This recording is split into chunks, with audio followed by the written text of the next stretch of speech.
Representing the people. మీకు తెలుసో లేదో నాకు బాగా గుర్తుంది సార్, వరంగల్ జిల్లా నర్సంపేటలో ఓంకార్ గారు అనేవారు ఎమ్మెల్యే ఉండేవారు. ఎంసీపీ నుండి ఒకరే గెలిచాడు ఆయన. క్రమం తప్పకుండా ఒకడైనా వచ్చి అసెంబ్లీలో నిలబడి రాష్ట్రంలో ఉన్న ప్రజలు ఎదుర్కొన్న సమస్యలన్నింటినీ రిప్రజెంట్ చేశారు. ఒరే పరిష్కారం అవుతుందో అవ్వదో అది సెకండరీ. ప్రజల సమస్యను ప్రజల పక్షాన ఒక్కడే రిప్రజెంట్ చేశాడు. దాదాపు I think if I'm correct 7 సార్లు 8 సార్లు గెలిచి ఉండాలి ఆయన అదే నర్సంపేట నుండి. అటువంటి వారు పుట్టినటువంటి తెలంగాణ గడ్డపైన నీకు ప్రతిపక్ష హోదా ఇచ్చినా గానీ నువ్వు ఫామ్ హౌస్ లో ఓడుకుంటున్నావు అంటే ఏమనాలి నాకు అర్థం కాదు. పోగా మా ఊర్లో ఆంధ్రాలో ఒక ఆయన 150 సీట్లు చేసి నాకు ముఖ్యమంత్రి పదవి ఉంటే గాని నేను అసెంబ్లీకి రానన్నట్టు ఆయన ఉన్నాడు. ప్రతిపక్ష హోదా అది ఎవరు ఇవ్వాలని తెలుసు, ప్రజలు ఇవ్వాల. ప్రజలు 19 సీట్లు ఇస్తే ఆటోమేటిక్ గా చంద్రబాబు నాయుడు గారిను స్పీకర్ ను అడుక్కోవాల్సిన పని లేదు. ఆటోమేటిక్ గా will be given opposition leader of opposition. Prasad గారు మళ్ళీ దానికి వెళ్దాం, ఆ సబ్జెక్ట్కి మళ్ళీ వెళ్దాం అండి. ఇప్పుడు ప్రస్తుతం మనం ఈ డిస్క్వాలిఫికేషన్ మీద చర్చించిన తర్వాత బ్రేక్ తర్వాత ఆ సబ్జెక్ట్కి వెళ్దాం. కేసీఆర్ గారు సభకు ఎందుకు రావట్లేదు, జగన్మోహన్ రెడ్డి గారు ఎందుకు రావట్లేదు అనేది ఆ సబ్జెక్ట్కి మళ్ళీ వెళదాము. ప్రస్తుతం మళ్ళీ ఇక్కడికి వచ్చేటప్పటికి మానవతారాయ్ గారు ఇందాక శ్రీనివాస్ గారు చెప్తూ అసలు ఈ బిల్లు తీసుకొచ్చింది రాజీవ్ గాంధీ గారు తీసుకొచ్చిన బిల్లు మరి ఆయనకి సమాధానం చెప్పుకోవాలి కదా అని అన్నారు. మరి దాని గురించి ఏం చెప్దాం? ఇప్పుడు శ్రీనివాస్ గారు బీజేపీ నాయకుడా లేకుంటే నా లాయర్ అక్కడ ప్యానల్ విశ్లేషకుడా? ఈ లాయర్ గా నన్ను పెట్టుకోలే కదా, ఆయన బీజేపీ తరపున వచ్చి కూర్చున్నారండి. నేనే కాసేపు లాయర్ గా బీజేపీ తరపున ఒకళ్తానే కదా ఆయన అధికార ప్రతినిధి. అయితే 1985లో 52వ రాజ్యాంగ సవరణ ద్వారా ఈ పార్టీ ఫిరాయింపు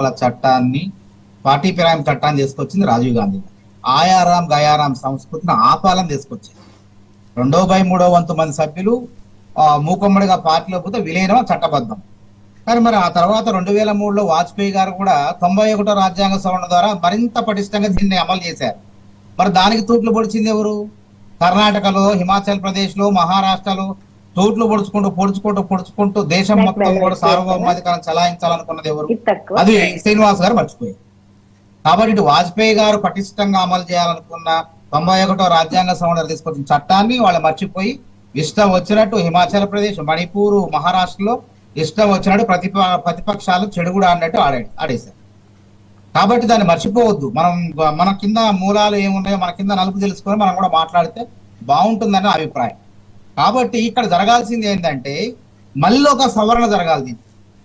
ఇప్పటిదాకా స్పీకర్దే నిర్ణయం. అసలు ఎవరు తేల్చాలా? ఇతను బీఆర్ఎస్ ఎమ్మెల్యేనా లేకుంటే కాంగ్రెస్ ఎమ్మెల్యేనా అనే తేల్చాల్సిన అంశం విచక్షణ అధికారం స్పీకర్కే ఉంది. కోర్టులు కూడా సూచన చేయగలవు, ఆదేశాలు ఇవ్వలేవు. నువ్వు చేయి స్పీకర్ అని చెప్పేది రాజ్యాంగబద్ధమైన పద్ధతి. ఇప్పుడు అదేగా దేశంలో నడిచేది. దేశవ్యాప్తంగా కాంగ్రెస్ విపక్ష పాలిత ప్రభుత్వాలేమో గవర్నర్లు బిల్లులు ఆమోదించాలి, సుప్రీంకోర్టులో పెట్టి సుప్రీంకోర్టు నిర్ణయం తీసుకోవాలని అంటాం. బీజేపీ పాలిత పక్షాలు ఏమంటున్నాయి? గవర్నర్లే విచక్షణ అధికారం ఉంది, రాష్ట్రపతికి విచక్షణ అధికారం ఉంది. ఇప్పుడు రాజ్యాంగం 2 ముక్కలైంది. కాబట్టి భవిష్యత్తులో ఈ పార్టీ ఫిరాయింపుల చట్టం మరింత పటిష్టంగా అమలు కావాలంటే ఇంకొక రాజ్యాంగ సవరణ జరగాలి. దీనికి కొత్త నిబంధనలు వస్తేనే తప్ప దీన్ని అడ్డుకట్ట వేయలేము. కాబట్టి ఇప్పుడున్నటువంటి నిబంధనల ప్రకారం గడ్డం ప్రసాద్ కుమార్ గారు, ఆ ఇద్దరు దానం నాగేంద్ర గారు, కడియం శ్రీహరి గారు, వారు ఏ పార్టీ వారు ఎందుకు వివరణ లేదు, ఎప్పుడు ఇస్తారో అది చెప్పాల్సిన బాధ్యత వారిపైన ఉన్నది. 8 మంది ఎమ్మెల్యేల యొక్క నివేదికను కూడా ఎందుకు వారు రాతపూర్వకంగా తీసుకున్నారు?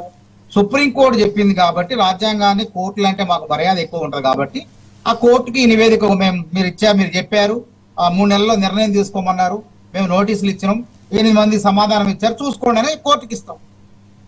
కాబట్టి మళ్ళీ కోర్టు ఏ విధంగా స్పందిస్తుందో ఈ అంశం మీద అనేది మనం వేచి చూడాలి. కాబట్టి ఏది ఏమైనప్పటికీ ఈ పార్టీ ఫిరాయింపుల ఒక పక్క రాహుల్ గాంధీ గారు భారత రాజ్యాంగాన్ని కాపాడాలి, సంవిధానం బచావో అనేది తిరుగుతున్నారు. కాబట్టి మొన్న ఉపరాష్ట్రపతిగా ఉన్నటువంటి ధన్ఖడ్ గారు ఆయన ఎందుకు రాజీనామా చేసిండో తెలియదు. ఆయన రాజ్యసభ చైర్మన్ గా కాంగ్రెస్ పార్టీ ఇచ్చిన నోటీసులు అంటే హైకోర్టు జడ్జి అవినీతికి, సుప్రీంకోర్టు జడ్జి అవినీతికి పాల్పడిండు, ఆయన నోట్ల కట్ల దొరికినాయి, దాన్ని అభిశంసన తీర్మానం చేయాలని చెప్పి నోటీసులు ఇస్తే దాన్ని తీసుకున్నందుకు ఆయన ఉపరాష్ట్రపతికి పోయింది. కాబట్టి ఇట్లాంటి పరిణామాల నేపథ్యంలో తప్పకుండా 100% మరొక రాజ్యాంగ సవరణ జరిగితేనే Right, agreed. ఈ పార్టీ ఫిరాయింపులకు అనేది అంతం అనేది మానవతారాయ్ గారు, దారి అనేది లభిస్తుందని మా అభిప్రాయం. మీరు కరెక్ట్గా చెప్పారు. ఎందుకంటే పటిష్టమైనటువంటి చట్టం లేకపోవటం వల్లే ఇటువంటి దుష్ఫలితాలు ఏర్పడతాయి, దుష్పరిణామాలు ఏర్పడతాయి. ఇప్పుడు ఒక్కసారి చేసుకొని ఇవన్నీ జరుగుతున్నాయి. ఒక్కసారి మల్లయ్య యాదవ్ గారి దగ్గరికి, బొల్లం మల్లయ్య యాదవ్ గారి దగ్గరికి వెళ్ళబోయే ముందు జోపల్లి కృష్ణారావు గారు ఏమన్నారు ఒక్కసారి చూద్దాము. చూసిన తర్వాత మల్లయ్య యాదవ్ గారు దానికి సమాధానం చెప్తారు. ఒక్కసారి జోపల్లి గారు బయట ఒకసారి ప్లే చేయండి.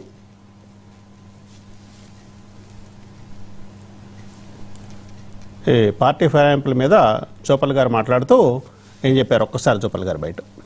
ఎవరు ఏ పార్టీలో కూడా చేరలేదు. చేరితే చట్టం తన ఫలితాలు చేసుకోబోతుంది. స్పీకర్ గారు నిర్ణయం తీసుకుంటారు. వాళ్ళ ఆరోపణకు ఆధారం ఏంది? మీతో పాటు వచ్చిండ్రు అని. అరే నేను ఇప్పుడే చెప్తే మీకు, వాళ్ళ పనుల కోసము మంత్రులు ఎక్కడ ఉంటే ప్రభుత్వం లెక్క కలవడానికి పోతారు. శవాల మీద పేలాలు ఎలుకున్నటువంటి సామెత ఒకటి ఉంది. వందలాది మంది తెలంగాణ బిడ్డల ప్రాణత్యాగంతో వచ్చిన తెలంగాణ పైన, వాళ్ళ శవాల పైన మీరు గడిచిన 10 సంవత్సరాల్లో రాష్ట్రాన్ని మొత్తం కూడా వేల కోట్ల రూపాయలు పూసిపెట్టే కార్యక్రమం చేసి ఈ పరిస్థితికి వచ్చిందంటే దానికి సిగ్గుపడాలా? మల్లయ్య యాదవ్ గారు, జోపల్లి కృష్ణారావు గారు ఫార్మల్గా కలవడానికి వచ్చారు, ఏ పార్టీలో ఆ పార్టీలోనే ఉన్నారు అని అన్నారు. మరి విశ్వసిస్తారా ప్రజలు దీన్ని?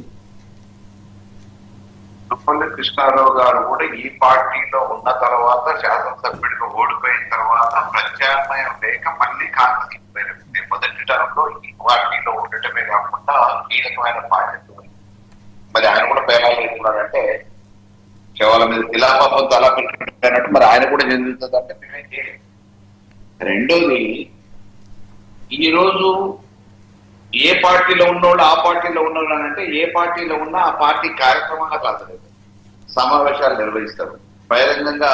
ఇప్పుడు దేవుని కండువా అనేది ఎట్లయితే చెప్పుకుంటున్నారో, ఆ దేవుని కండువా అనేది పార్టీ ఇస్తే ఆ పార్టీ గుర్తు మీద గెలిచింది కాబట్టి అది దేవుని కండువ. ఏ పార్టీలో ఉన్న వాళ్ళకి ఆ పార్టీ దేవుని కండువ దేవుని కండువ అవుతుంది కాబట్టి మరి ఆ కండ వేసుకొని తిరగాలి. ఆ కండువ పక్కకు పెట్టి గూట్లో పెట్టి ఇంకో కండువ కొత్తది తీసుకొని ఎందుకు తిరుగుతున్నారు?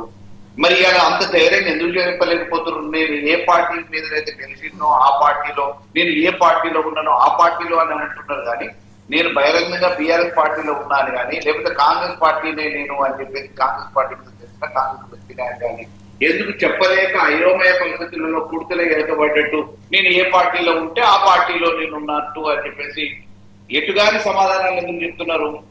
ధైర్యం ఉంటే కండో కప్పినోళ్ళైనా అవును వాళ్ళు మా పార్టీ శాసనసభ్యులు అని చెప్పేసి ధైర్యం ఉన్నోళ్ళు వాళ్ళనే చెప్పాలి. కండో కప్పినోళ్ళు